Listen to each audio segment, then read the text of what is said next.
कर्दम नाम के प्रजापति ने सरस्वती नदी के तट पर जाकर के 10,000 वर्ष तक तप किया। क्यों तपस्या की? बोले इसलिए तपस्या की कि हमारा विवाह हो जाए। विवाह करने के लिए महर्षि कर्दम ने 10,000 वर्ष तप किए। क्या संकेत है? बोले विवाह करने के पहले, गृहस्थ जीवन में जाने के पहले अपने जीवन में तप करो। गृहस्थ जीवन में जाने के पहले जिसके जीवन में तप होगा उसका गृहस्थ जीवन मंगलमय होगा। और गृहस्थ जीवन में जाने के पहले ही जिसने संसार के समस्त भोगों को भोग लिया वह प्राणी, नारकी प्राणी, गृहस्थ जीवन में जाकर के भी गृहस्थ धर्म को कभी वो अनुभव नहीं कर पाए। महर्षि कर्दम ने 10,000 वर्ष तक तप किया।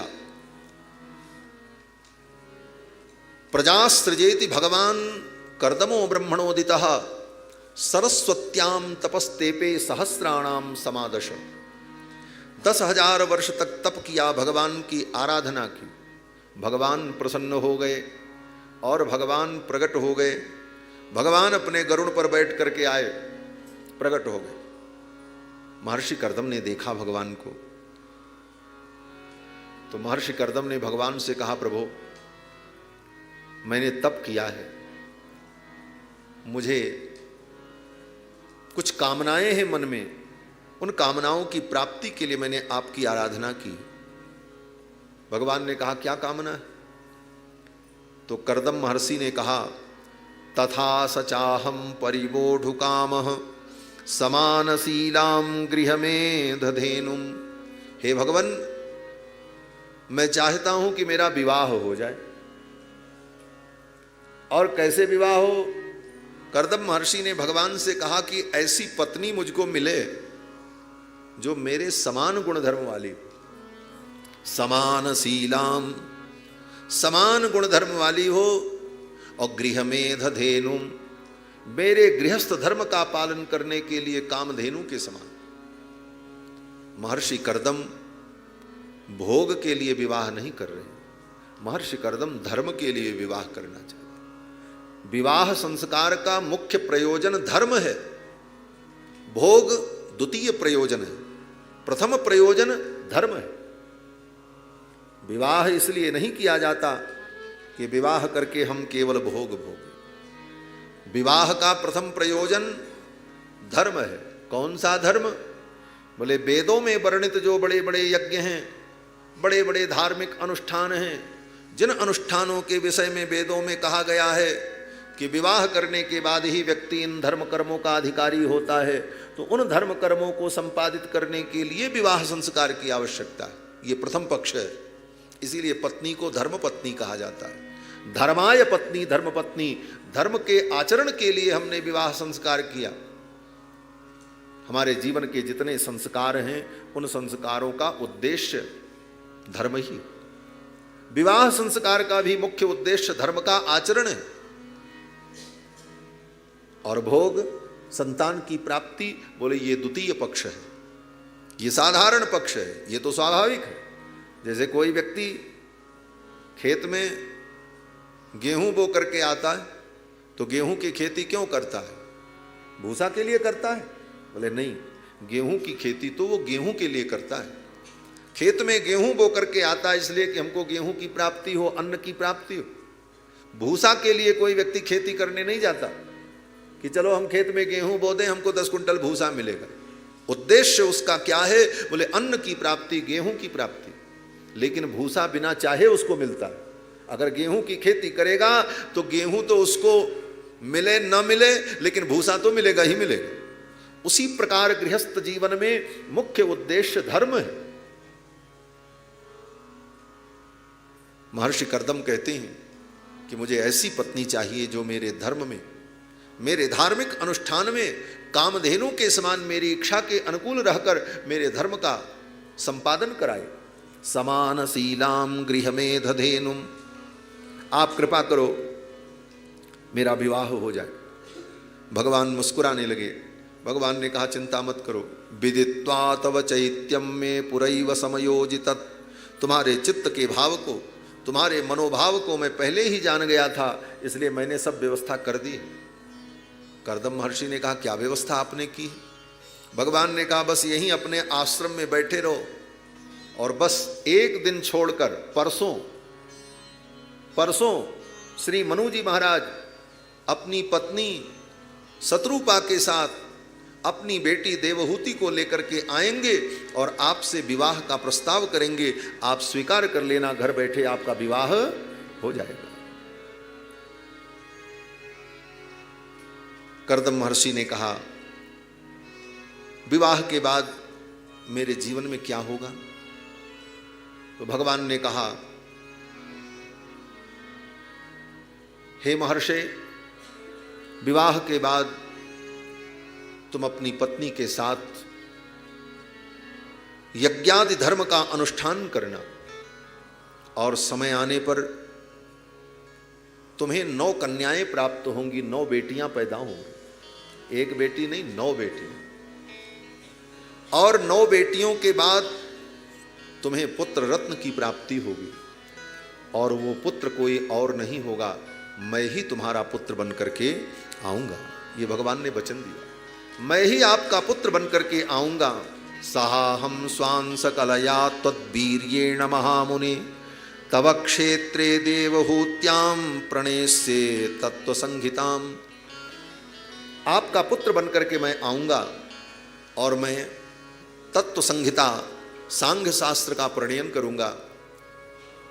ये सब कहकर भगवान आश्वस्त करके महर्षि कर्दम को भगवान जाने लगे। ये कथा श्री मैत्रेय जी विदुर जी को सुना रहे, सुखदेव जी राजा परीक्षित को सुना रहे, नैमिषारण्य में सूत जी महाराज 88,000 महर्षियों को सुना रहे और हम आपको सुना रहे। इतने संवाद एक साथ चल रहे हैं महाराज। श्री सूत जी महाराज नैमिषारण्य में 88,000 महर्षियों को कथा सुनाते हुए कहते हैं, हे मुनियों, ये कथा सुखदेव जी ने राजा परीक्षित को सुनाई। और सुखदेव जी क्या कर रहे हैं? बोले हे राजन, ये कथा मैं जो तुमको सुना रहा हूं, इस कथा को श्री मैत्रेय जी महाराज ने विदुर जी को सुनाया। कब? बोले जब महाभारत का युद्ध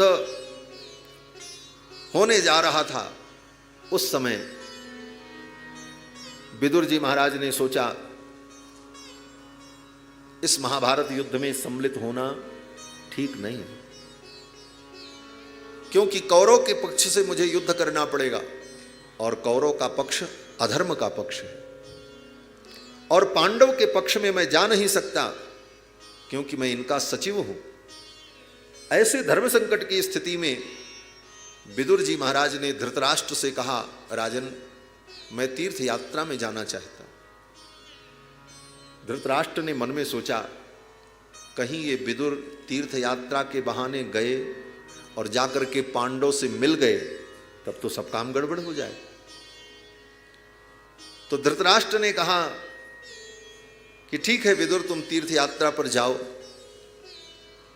लेकिन मन में धृतराष्ट्र के शंका उत्पन्न हो गई थी। विदुर जी जान गए।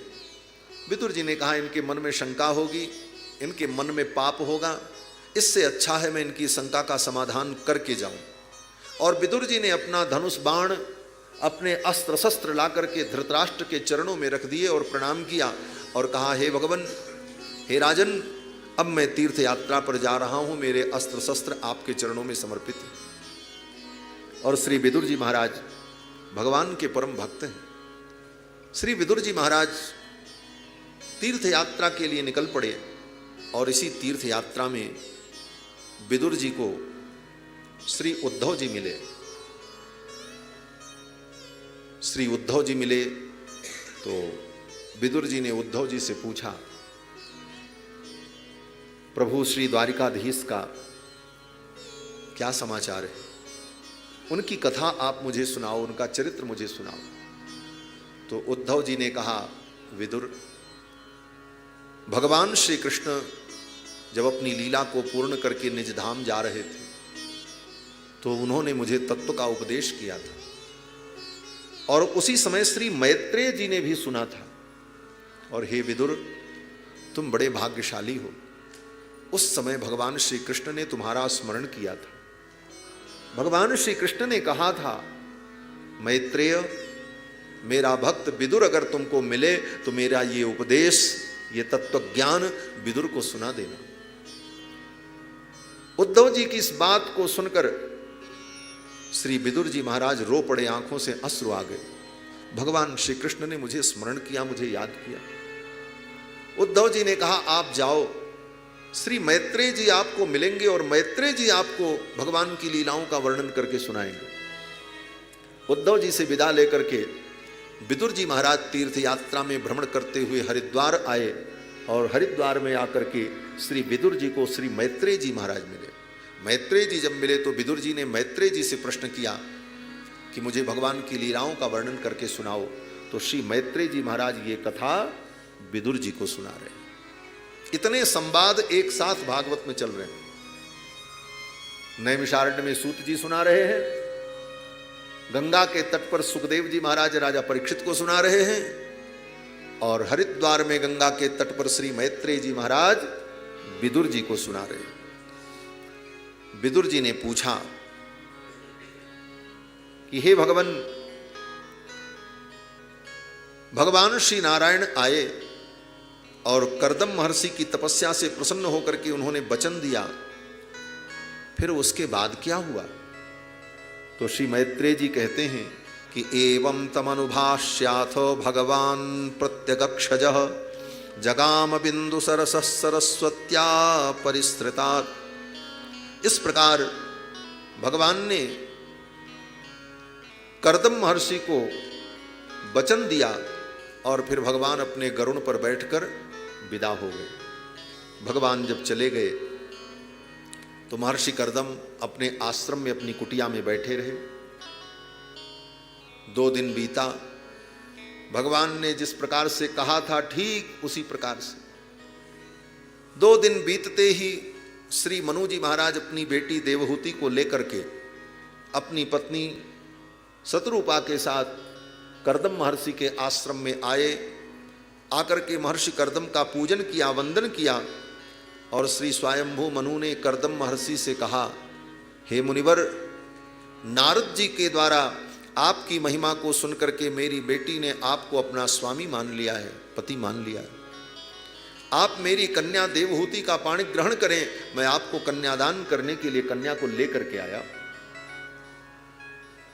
श्री मनु जी ने कहा कि अश्रणो नारदादेशा त्वय्यासीत कृत निश्चया। नारद जी के द्वारा आपके विषय में सुनकर के मेरी कन्या ने आपके विषय में निश्चय कर लिया है, आपका ही ये वर्ण करेगी, आप इसे स्वीकार करो। और हे मुनिवर, संसार की वस्तुएं, संसार की ये कामनाएं अगर स्वयं उद्यत होकर के आपको प्राप्त हो रही हैं तो इनका तिरस्कार नहीं करना चाहिए। ये मनु जी नीति बता रहे हैं। मनु जी कहते हैं कि उद्यतस्य ही कामस्य प्रतिवादो न शस्यते अपि निर्मुक्त संगस्य कामरक्तस्य किम पुनः। श्री मनु जी महाराज कहते हैं कि उद्यतस्य ही कामस्य प्रतिवादो न शस्यते। ये कामनाएं स्वयं उद्यत होकर के अगर तुम्हारे पास आ रही हैं तो इसका प्रतिकार नहीं करना चाहिए, इसे स्वीकार कर लेना चाहिए। इसलिए हे मुनिवर, आपके मन में विवाह करने की इच्छा पहले से विद्यमान थी और मेरी बेटी आपके विषय में निश्चय कर चुकी है, इसीलिए मैं कन्यादान करने के लिए आया हूं। मेरी कन्या का आप पाणी ग्रहण करें। महर्षि कर्दम ने कहा कि बाढ़म उद्बोधु कामोहम। हे राजन, बहुत अच्छी बात है। बाढ़म, बाढ़म माने बढ़िया। लोग कहते हैं ठीक है, बहुत बढ़िया बात है, अच्छी बात है। तो मनु जी महाराज से महर्षि कर्दम ने कहा कि बाढ़म उद्बोधु कामोहम, बहुत अच्छी बात है, मैं भी विवाह करना चाहता हूँ और आपकी कन्या मेरे अनुरूप है। लेकिन हे राजन, पहले तो कन्यादान हो और विवाह की सारी विधि संपन्न हो। फिर तो श्री मनु जी महाराज ने कन्यादान किया। कन्यादान करके श्री मनु और शत्रुपा चले गए।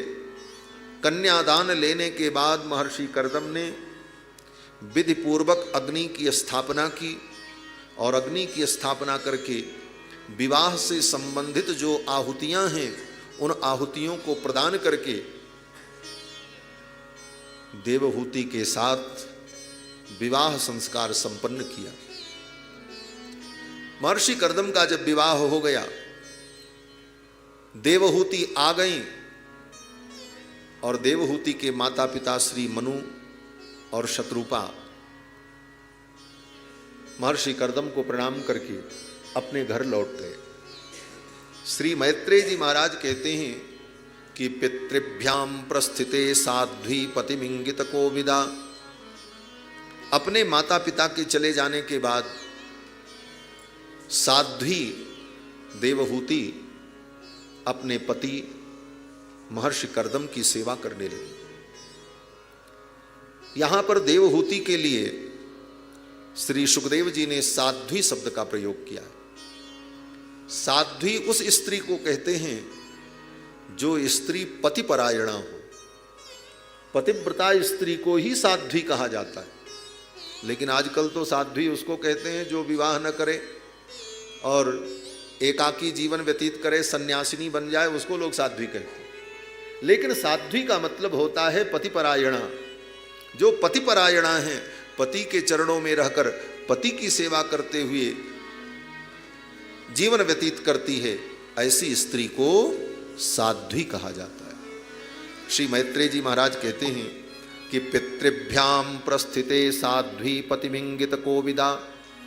अपने माता पिता के चले जाने के बाद साध्वी देवहूति पतिमिंगित कोविदा अपने पति के इंगित को, अपने पति के इशारे को, उनके मनोभाव को समझकर तदनुकूल अपने पति की सेवा करने लगे। नित्यम पर्यचरत प्रीत्या भवानी व भवम प्रभु। जैसे भगवान शंकर की सेवा भवानी पार्वती करती हैं, उसी प्रकार देवहूति अपने पति महर्षि कर्दम की सेवा करने लगी। ये देवहूति कौन है? ये अनसुया की मां है। वही अनसुया जी जिन्होंने सीता जी को नारी धर्म का उपदेश किया है रामायण में।